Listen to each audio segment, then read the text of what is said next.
Now, Lowcountry Forever, a public affairs presentation of the Charleston Radio Group.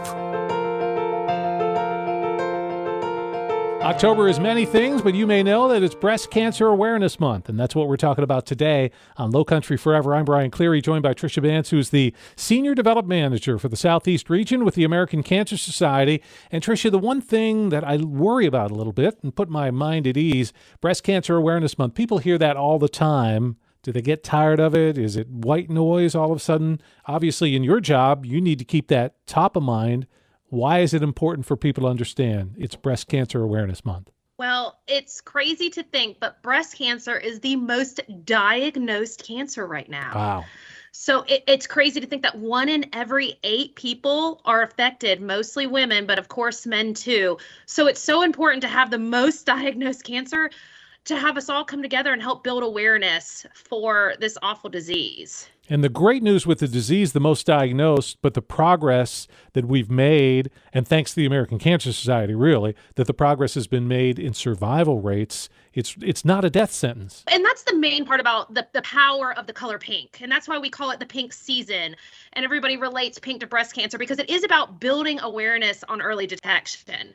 It's so important. Your early stages, especially stage 0 and stage 1, is very curable if it's caught early. And people are off this annual mammogram because of COVID and other related events. We kind of put ourselves, especially as parents and women, on the back burner because of our jobs and our lives. So it's early detection is so important because it can be curable, and it can also give you more treatment options. So if you are listening to this right now and you're thinking, wow, but I haven't gotten my annual mammogram, I hear more stories of people who caught early stages because they just decided to jump on a bus real quick and get and get scanned. And not to belabor a point, but usually it's the excuse, I don't have time, COVID really created a time where, no, that was a really excuse. You couldn't do things, but we're beyond that now. The importance of the mammogram really can't be overstated. What I'm told a lot is people tell me, oh, it's not in my genetics. It's not in my genetics, so I really don't think I will be diagnosed with breast cancer. More likely or not, it has nothing to do with genetics. Sometimes there's not even a reason or a rhyme to it. So that's why it's supposed to be at the age of 45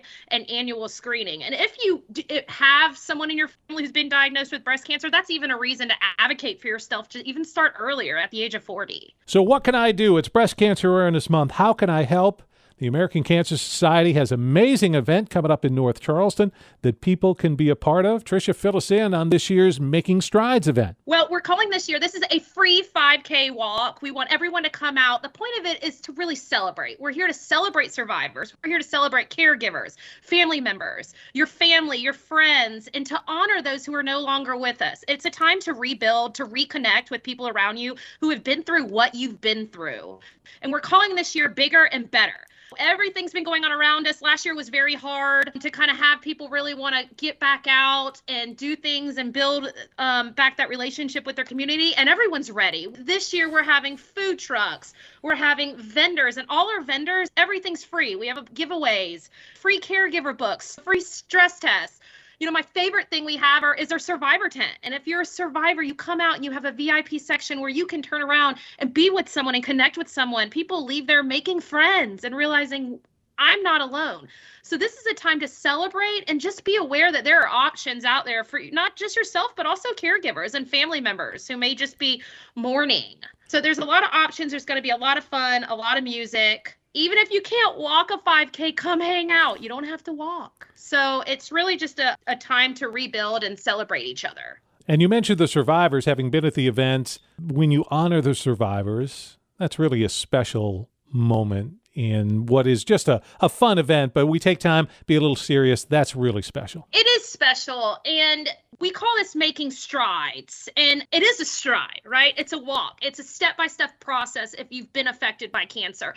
And there are certain parts of this particular event that is historical. And the part, Brian, that you're talking about, when we ask those who are comfortable with coming on stage and having a moment to really remember and honor and celebrate your success And there's something important about looking around you and realizing those people who were just diagnosed can look at someone who's now in remission of 20 years and say, you can be me. You can have a moment. You're going to be me next year. You're going to come back and you're going to inspire someone who was just diagnosed this year.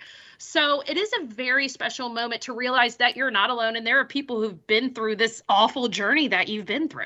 October is Breast Cancer Awareness Month, and that's what we're talking about here on Lowcountry Forever. I'm Brian Cleary, joined by Trisha Bantz. Trisha is the Senior Development Manager for the Southeast region in the American Cancer Society. On Sunday, October 30th at North Charleston's Riverfront Park, the annual Making Strides event is coming up. People might say there's walks, there's runs, there's a lot of events. Making Strides is a little bit different. You mentioned free. There's no registration. Everybody can come out and be a part of this event for free. Absolutely. We're expecting 800 to 1,000 participants to come out. All we ask is that you can go on our website and just sign up for free. Let us know you're coming. That makes it a lot easier. You can go to makingstrideswalk.org/Charleston SC and put your name, email address. If you decide from there that this is something that really connects with you and you want to share it on your Facebook page ahead of time, this is a family-friendly event. We have the Frozen Queen coming out to join us in our kids zone. She will be there to take pictures. We have balloon animals. We have face painting. We have coloring books. This is a time to bring your family and really just connect with others in your community. This is a party. And we want you, when you go through the walk, there are signs that say, walk backwards, take a selfie, clap and celebrate, hug the person next to you. So this is not so much a race, but it's just a celebration, and we celebrate with the walk. And you've got people in the community who have stepped up to help out. Once again this year, Coldwell Banker Realty is your presenting sponsor. What's that relationship like there? And tell us about some of the other individuals and businesses that have stepped up to help out the Making Strides event this year. And that's what's been so great about this, Brian. We have, of course, our presenting sponsors, Coldwell Banker, who are absolutely amazing to us and really have helped fund our researchers moving forward with breast cancer. But we can't do it without our other partners. Trident Medical Center has been amazing to us. News 2, and of course, Charleston Radio. But then, we also have our groups around here who want to help. We have Target and Somerville coming out to be our route cheerleaders.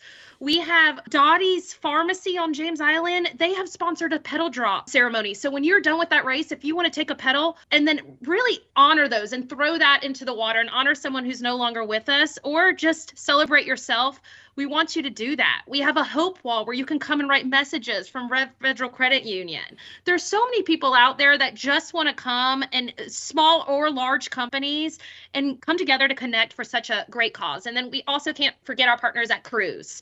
They come out every year, they bring their cruise car, and they're such a big supporter of this event. So we really do want to thank the community and all our companies involved to help us make this experience so great. And at the end of the day, the event is a fundraiser. Obviously, we're trying to raise money for the American Cancer Society. The research that's done by the Cancer Society is going to what ultimately helps to us win the fight against breast cancer. But people may not understand the monies that you raise. They help cancer patients and families in so many different ways. Can you talk a little bit about those different ways? Absolutely. And you're completely right, Brian. We assume you hear the word funding and you just assume it goes into this pot. Right. And sometimes you don't know where that pot is going. And of course, the number one thing we're doing is we don't fund facilities. We fund individual researchers who then talk to us and say, how far have you come with this research and where do you need my focus to be? Which is amazing. Sometimes it's medicine, sometimes it's certain treatments. And then there are other special sides. My favorite is Road to Recovery. And the number one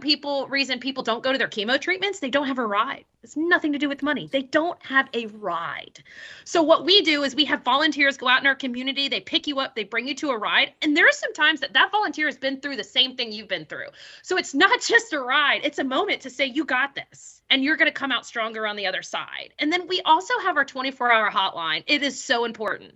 Can you guess the busiest day that we get calls on our 24-hour hotline? Christmas. No. It's Christmas because they don't want to rely on their family members. Right. You're tired of telling your best friend how crappy you feel that day. You want to call and just speak to someone who's been through what you've been through. We pair you up when you call that hotline. I know people who've worked on our staff here who've called the hotline who have been diagnosed. And you can call for financial reasons, you can call for guidance, or you can call, and then I've had someone call 5 minutes later, they call back just to say another thing that was on their mind. So it's a 24-hour line that money goes to that I think is so important, just other than funding our researchers. If you ever need advice or need to know where to go, cancer.org is your friend. And you can really read about these different pillars and where the funding goes to. And it's crazy to think that someone's not going to their chemotherapy because they didn't have a ride. When that was first pointed out to me, and the fact that you guys fund that, somebody obviously is connected, they're paying attention to what's going on, but that just seems in this day and age unbelievable, but it happens. I've had a radiologist who worked over at MUSC. She stopped me on the road to tell me that one of the best things that she felt like the American Cancer Society has done is set up our, what we call that Road to Recovery program, where we give rides to patients that she's seen such a bigger outcome and lives saved because of that. I think that's a great place. We're very proud to have that here in Charleston. You've got to, and I think that's a great place because I think sometimes people go, the American Cancer Society, millions and millions of dollars. What's my $25? What's my $50? Is that going to really make a difference? And right there is a perfect example of where this money can go and really assist and make a difference for someone. Here, just locally, a lot of our grant money goes to scientists over at MUSC. USC is another place that has a lot of our individual scientists working for there, and Clemson. So those are our top three just here in the Lowcountry, where we have individual scientists working year round to help us ultimately come up with a cure. Obviously, that's what we want, but also better treatment options. All the more come out, support us, bring your family. You know, this is a family event. If you're not dancing and you're not laughing before you leave, you haven't done it right. Wear your matching shirts, wear your tutus, wear your funny outfits. This is the place to do it. We want you to leave glowing and feeling like you helped. You helped just bring awareness, or you helped your friend next to you. And I saw a shirt this weekend at an event. She was a survivor, and she had her sash on because we give all our survivors sashes, and it said, "Cancer messed with the wrong queen." And then she had her friends around her, and they had shirts that said, "We're here to support our queen." And I just loved it. They all came together for this one person and this one cause, and she's doing amazing. She's 6 years in remission. And it's just so fun to see our community come together. And there are people I bumped into that didn't even know they had cancer. I didn't even know they had breast cancer, but they were at the event. So that's something interesting that you hear from others. You assume that you don't know someone who's been affected. I promise you have. 1 in every 8 people. That's a scary number. And if you think Trisha's just selling you a bill of goods about a program, I've been out to the Making Strides event. It is fun. It's not sad. It truly is a celebration. So if you want to have a good time, bring your family out. North Charleston Riverfront Park. It's bigger and better. The Making Strides event with the American Cancer Society on Sunday, October 30th. So Trisha, for people to sign up, we've got them interested. They want to be a part of it. What do they need to do to participate? It's real simple. Everyone come the day of. We would prefer you to sign up in advance. You are going to go to makingstrideswalk.org/Charleston SC to sign up and create your team. Check-in is at 12:30 the day of on October 30th. The walk will start at 1:30. I really encourage all of you to come from 12:30 to 1:30 so that our MCs, Carolyn Murray and Rob Fowler from News 2, are going to pump you up and get you excited to start that walk. Sunday, October 30th, North Charleston's Riverfront Park is the place to be. It's an opportunity for you to make a difference during Breast Cancer Awareness Month. The American Cancer Society's annual Making Strides event with the Charleston Radio Group and News 2, all to benefit the American Cancer Society. And from the Cancer Society, Trisha Bantz is our guest today on Lowcountry Forever. It's time for Lovello. Come out for a big block party on Isle of Palms November 5th, and you can choose how you want to participate in one of 4 scenic cycling routes, stationary classes, virtually, or as a volunteer. Regardless, you won't want to miss the party and the entertainment. Best of all, we'll be celebrating our cancer survivors and the researchers trying to end cancer. This annual event raises money for the innovative and life-saving cancer research at MUSC Hollings Cancer Center. Visit lovello.org to register and help us cure cancer together. The Charleston Radio Group is the Lowcountry. Every week, we highlight local organizations and events that are helping to make a difference here where we live. If you have a group, event, or an idea to feature on Lowcountry Forever, let us know. Visit lowcountryforever.com and click on our podcast link for contact information. Now, Lowcountry Forever continues. There's an opportunity for you to have an amazing time and know that at the same time, you're helping out an amazing cause and helping kids with cancer. I'm Brian Cleary. Today on Lowcountry Forever, we're talking about BarBrewGrass, and that is the subject today. And the president of BarBrewGrass is with us today on Lowcountry Forever. We say hello to Suzanne Auld. Suzanne, BarBrewGrass, three things that sound great. How did they all come together?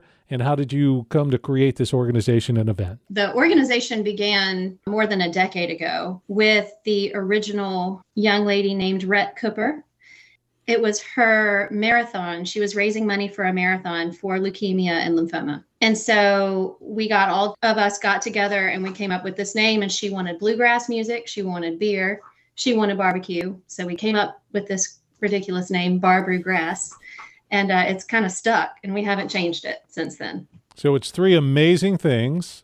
Everybody loves an adult beverage now and then. Who doesn't love barbecue and bluegrass music? And you've put them all together for an event that's coming up this November. It was originally all bluegrass music. This year, last year even, we have kind of split off from just having bluegrass music. We're calling it grassroots music now. So kind of anything goes at this point. As long as it's a local band and we like the way they sound, it's all fair game. So anybody who's up for some great food, good drink, and entertainment, Saturday, November 12th, you'll be at the Midland Container Company in Mount Pleasant. Tell us, as long as we're talking about music, who have we got lined up to be a part of this event? It's Mainland Container Company in Mount Pleasant. And the lineup is going to be, we're going to begin with Green Levels, and they're going to play from 12 o'clock to 2 o'clock. And they are a local Charleston bluegrass band, and they are amazing.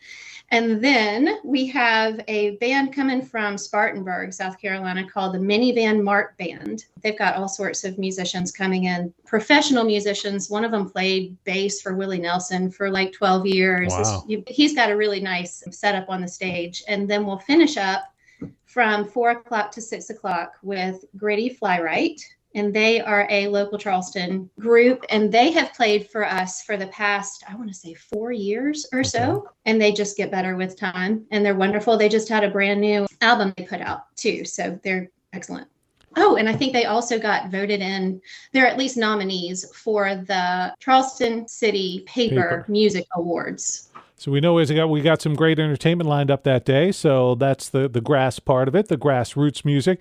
Let's turn it over to the barbecue. People love to eat. People love their barbecue. What can they enjoy at this event? Well, we've got our chef, Bobby Yarbrough, and he has gotten all of the barbecue, all of the green beans, and all of the ingredients for the mac and cheese and all the stuff. He's had all of that donated by his restaurants around Charleston, and he's going to be putting on a big spread with all the fixins. He's cooking it the night before, pulling it the night before, and then putting it on for good food. And the third part of our combination here, let's talk about the bar. Adult beverages for folks 21 or older that are coming out. What can they look forward to enjoying? We are getting all of our beers from local Charleston breweries. We've got Westbrook IPA. We have Holy City Pluff Mud Porter. We have Island Coastal Lager, and we have Edmonds Oast. And they make a sour grape ale that is super tasty as well. And so each beer that is sold at Mainland Container Company, of that list of 4 beers, Harris, who's the owner of Mainland Container Company, is going to put $2 per beer sold back into the BarBrewGrass fundraising efforts. Wow, that's outstanding. So go have yourself a cold beer and know you're doing it for a great cause. This is, again, all's coming up on Saturday, November 12th at the Mainland Container Company in Mount Pleasant. It's an afternoon of beer, live music, and art, and it's all for a great cause. Suzanne, for people who don't know much about the organization, you explain a little bit about how it came together, but your organization, the BarBrewGrass, is a nonprofit charity. It's a 501(c)(3).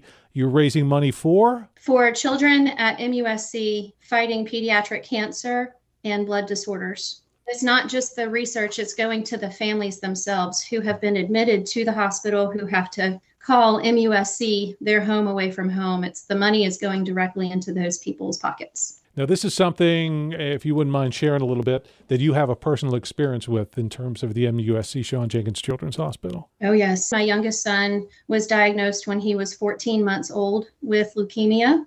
And until we finished up treatment, almost 4 years later, we spent 124 nights in the hospital. Wow. So we really did call that place our home away from home. And we understand sort of as a family unit how important it is, but the way that this money is given to the families at MUSC, it doesn't matter what the diagnosis is, what type of cancer it is. It doesn't matter if the person is pink, purple, brown, or white. It doesn't matter if that person is rich or poor. The money is going to the people who are there, who have to live in a hospital, to help with food, to help with parking, to help with caregiving to their other children who are left back at home, who don't get to be with their families. It's just there to lighten the financial load of the people who just have to stop what they're doing and move into the hospital for a non-determined time. And it's an important point there that you make, because I think people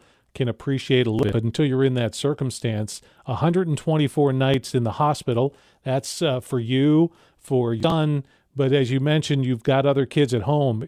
It really is a challenge for the remainder of the family and how that affects your entire family and family life. You know, when a child has cancer, you can't plan dinner that night. Sometimes you can't plan 5 minutes in advance because you are just kind of watching the clock, waiting till the moment when you have to stop everything that you're doing and go to the hospital, and everything else that once mattered doesn't matter anymore because all of your effort is going directly into this child who is fighting for his or her life. And you haven't been there makes a huge difference, because I would have never considered this. And you think, oh, well, insurance pays for this, insurance pays for that. Yeah. But there are so many expenses you have just from parking your car at the hospital. Insurance doesn't pay for parking. Insurance doesn't care about what you're going to eat that night in the hospital. So BarBrewGrass is offering it up. This is important for you to help feed yourself, feed your family. Don't worry about the parking. Don't worry about all of these other things. Just focus on your child and lighten the load a little bit. And of course, you're not saying that the money that goes to research isn't important,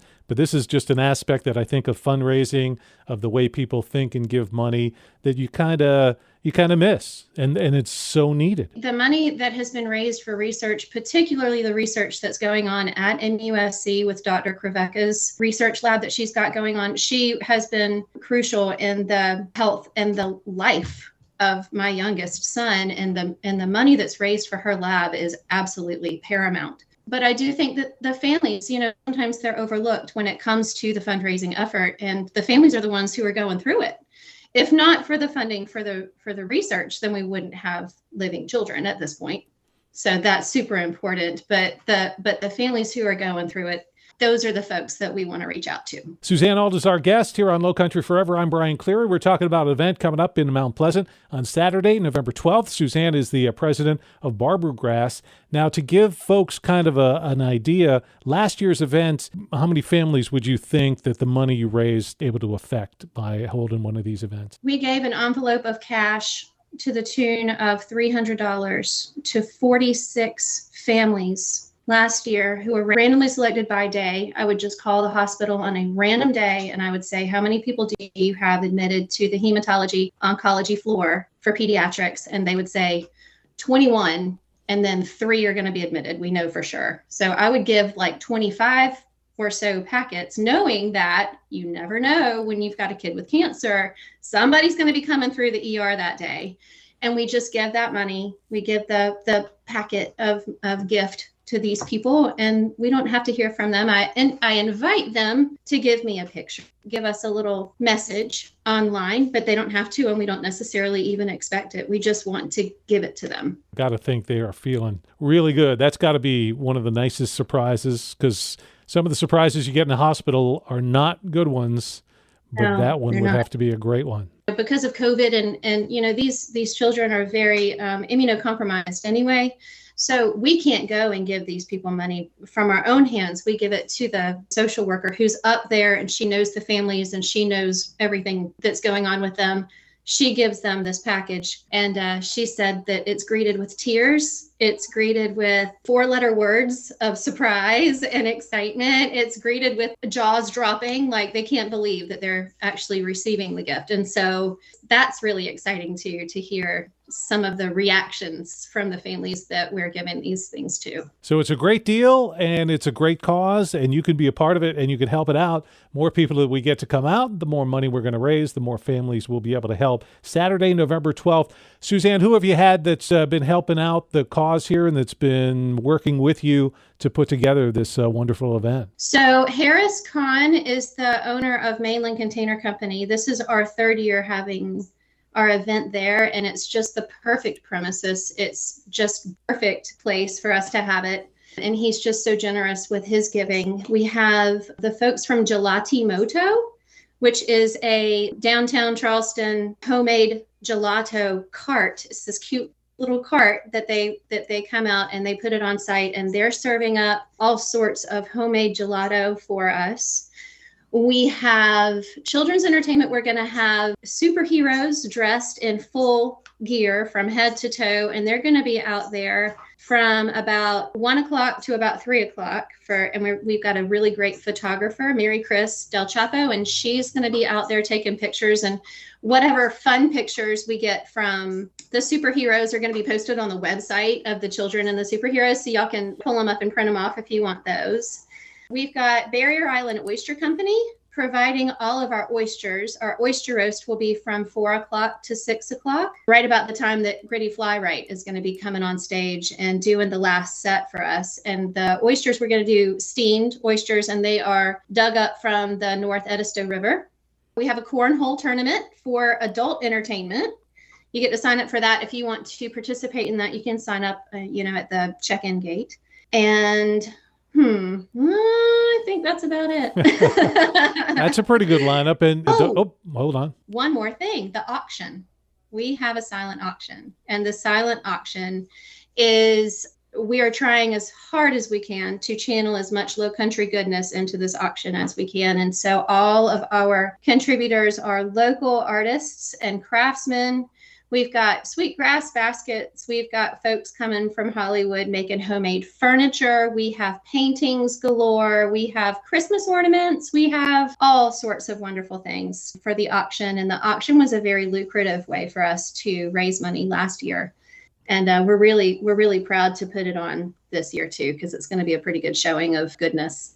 And we've mentioned the fact that bar is part of it, and there'll be adult beverages, but this is an event for your entire family. For the entire family. So we'll have NA beverages there as well for the little guys.